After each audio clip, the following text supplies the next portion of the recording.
Bonjour et bienvenue dans cette vidéo. Aujourd'hui, on va voir 3 films et un bonus, une série en bonus sur l'intelligence artificielle. Alors, c'est des films et une série que je trouve assez intéressants pour plein de raisons. Alors, vous voyez, le premier film, c'est Matrix, mais uniquement le premier, je vais vous en parler juste après. Et c'est vraiment des contenus qui sont intéressants pour comprendre ce qui pourrait potentiellement advenir. Alors, il y a peu de chances que ça arrive à chaque fois puisque personne n'est devin. Cependant, il y a des choses intéressantes en termes de réflexion, de pistes de réflexion. Et pour les personnes qui veulent un peu mettre toutes les chances de leur côté, notamment si vous faites un business lié à l'intelligence artificielle ou si vous voulez vous adapter, faire au mieux pour la suite, peut-être que c'est intéressant de regarder ça et de se dire, ok, peut-être que dans 200 ans, il y a ça qui va arriver.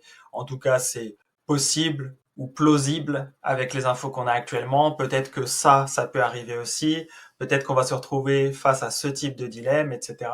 Donc tout ça, c'est des choses qui peuvent être intéressantes à checker. Et dans chacun des films et sur la série dont je vais vous parler aujourd'hui, il y a des dilemmes intéressants, il y a des informations ou des possibilités intéressantes. Et donc, on va faire un par un et je vais vous en dire un peu plus à chaque fois. Et sur chacun, il y a vraiment quelque chose. Alors, sur Matrix, donc The Matrix, le premier épisode de Matrix, le premier film, ce qui est intéressant, c'est que c'est plausible, même encore 24 ans après. En vrai, ça pourrait se passer comme ça, euh, même si c'est un des scénarios qui est très peu probable, en tout cas pour que ça se passe exactement comme ça. Mais je trouve que c'est intéressant de revoir Matrix, en tout cas le premier épisode, parce que ça permet de se rendre compte à quel point c'est toujours quelque chose qui pourrait arriver en soi. Donc il y a peut-être des choses à checker, ou c'est peut-être même quelque chose qui est déjà arrivé, je sais pas, dites-moi en commentaire ce que vous en pensez. Moi j'éviterai de donner mon avis sur le sujet, parce que c'est pas le sujet de la vidéo, mais en tout cas, ouais, il y a des choses intéressantes. Après, si votre idée, c'est vraiment de vous renseigner et d'un peu de travailler votre créativité et les futurs possibles, honnêtement, le premier Matrix est suffisant. Les deux autres, enfin les suivants, les trois autres, je crois qu'il y en a même trois autres maintenant. À la limite, ça vient compléter un peu l'histoire, mais c'est pas le plus important pour votre vision sur l'intelligence artificielle. Le premier suffira déjà amplement. Mais bon, je pense que vous êtes beaucoup, voire la totalité d'entre vous à l'avoir déjà vu. Et si c'est pas le cas, n'hésitez pas à aller checker si vous pouvez. Je crois qu'il est disponible gratuitement sur Prime Video si vous êtes abonné Prime. Et sinon, on peut le trouver sur plein de plateformes. Alors ensuite, un deuxième film, Jung-Hee. Donc, c'est un film qui est coréen. Donc, ce film-là, il a été réalisé par le même réalisateur que Le Dernier Train. Donc, c'est un film, pour le coup, moi je vais vous dire un peu ce que j'en ai pensé. Le début du film, j'ai trouvé un peu longuet. Pas forcément très intéressant en soi, mais dans la globalité, ça permet de voir des choses intéressantes. Donc au final, je suis content de l'avoir regardé jusqu'au bout. Maintenant, encore une fois, ça reste que mon avis. Il y a peut-être certains de ces films et séries qui vont pas vous intéresser ou vous impacter du tout. Peut-être que c'est des sujets que vous avez déjà travaillé. Mais en tout cas, c'est quelque chose que je peux conseiller pour quelqu'un qui rentre dans l'intelligence artificielle, qui se pose des questions, par exemple, sur est-ce que les robots peuvent avoir des sentiments et est-ce que les humains peuvent développer des sentiments pour des robots. C'est un film qui répond à ça sous un angle que je trouve assez logique, assez intéressant, même si effectivement tous les humains vont répondre différemment, donc pas forcément comme ça. Ça permet d'ouvrir le sujet, en tout cas, avec un cas concret qui, pour le coup, a l'air de tenir assez bien. Donc voilà, c'est un film que je conseillerais pas forcément si vous voulez regarder un film, juste un film sympa de qualité. Par contre, si vous cherchez vraiment un film sur l'intelligence artificielle qui aborde des sujets importants là-dessus, je peux que vous conseiller de regarder Jung-Hee.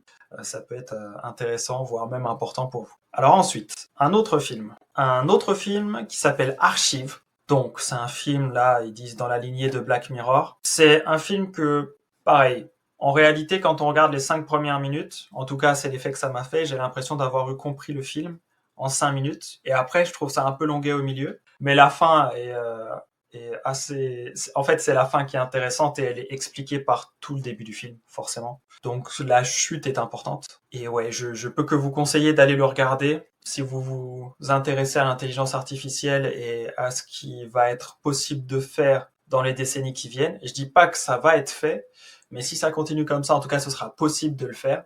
Et c'est plus de la science-fiction aujourd'hui, c'est juste une question de construction technologique. Donc ça va arriver. Si c'est pas déjà possible, ça va être possible. Je sais pas juste à quelle échelle de temps. Je suis pas scientifique, je suis pas un chercheur en intelligence artificielle. Mais en tout cas, c'est pas si loin de ce qui va être possible de faire. Et du coup, c'est intéressant, notamment si vous vous intéressez à est-ce qu'on peut sauvegarder notre cerveau? Comment? Est-ce que c'est intéressant ou pas? Qu'est-ce que ça peut jouer comme tour potentiel si c'est mal fait? Qu'est-ce que ça peut apporter si c'est bien fait? N'hésitez pas à aller regarder ce film-là. Ça éclaircit quelques points là-dessus. Voilà. Alors, on va passer maintenant à la série. Donc, une série qui est plutôt bien notée.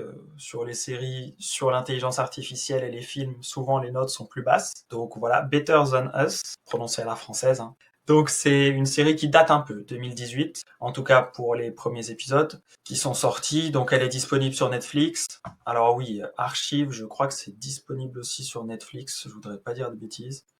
Mais Netflix ou Prime Video, pareil. Donc Better Than Us, c'est une série avec qui est centrée sur les robots et notamment sur les robots qui ont intégré une intelligence artificielle. Donc aujourd'hui, avec l'arrivée de ChatGPT, quand on regarde les premiers épisodes, on se dit ok, on dirait des robots avant ChatGPT. Donc comme si les robots étaient plus développés que nos robots actuels, mais avec une intelligence artificielle moins développée que ce qu'on a déjà comme intelligence artificielle à l'heure actuelle. Cependant, ça peut faire un parallèle si on couple ça avec ce qu'il est possible de faire avec des IA conversationnelles comme ChatGPT. On peut peut-être arriver à ce qui peut arriver une fois que les technologies liées aux robots se seront démocratisées. Et donc ça pose plein de questions sur notamment les lois de la robotique, leur intégration, les limites de leur intégration, notamment s'il y a des gens qui veulent pas les intégrer, qu'est-ce qu'on peut y faire? Et donc ça pose plein de questions assez intéressantes et ça remet ça dans le contexte d'une famille tout à fait normale qui n'a rien à voir avec l'intelligence artificielle à part le fait que bah, ça fait partie de son quotidien maintenant. Et donc ça peut être assez intéressant sur le côté robot et robot avec de l'intelligence artificielle, ainsi que sur le côté bah voilà au quotidien comment ça peut changer notre quotidien, pour, y compris pour des gens lambda qui ont un quotidien ordinaire, on va dire. Et c'est une série qui se déroule en Russie, il me semble. Donc c'est encore une culture un peu différente de la culture française ou américaine, donc ça offre encore une autre vision. Si ça peut vous intéresser, n'hésitez pas à les checker. Donc voilà pour les 3 films et la série que je voulais aborder avec vous. Ce sont mes conseils de choses à voir en priorité, on va dire, en tout cas à l'heure actuelle, si vous voulez regarder des séries ou des films sur l'intelligence artificielle. N'hésitez pas à dire en commentaire si vous avez des films que vous recommanderiez aussi, des films ou des séries. Les commentaires sont là pour ça. On peut aussi en discuter sur le Discord, bien sûr. Mais vraiment, l'espace commentaire est là pour vous, donc n'hésitez pas. Si vous avez déjà regardé ces films, cette série, que vous avez un avis sur la question, n'hésitez pas à le mentionner en commentaire aussi, on sait jamais, hein. Ça peut être intéressant. Et puis, sur ce, prenez soin de vous, c'est le plus important. Bienvenue à tous les nouveaux abonnés et je vous dis à très vite dans de prochaines vidéos. Ciao, ciao.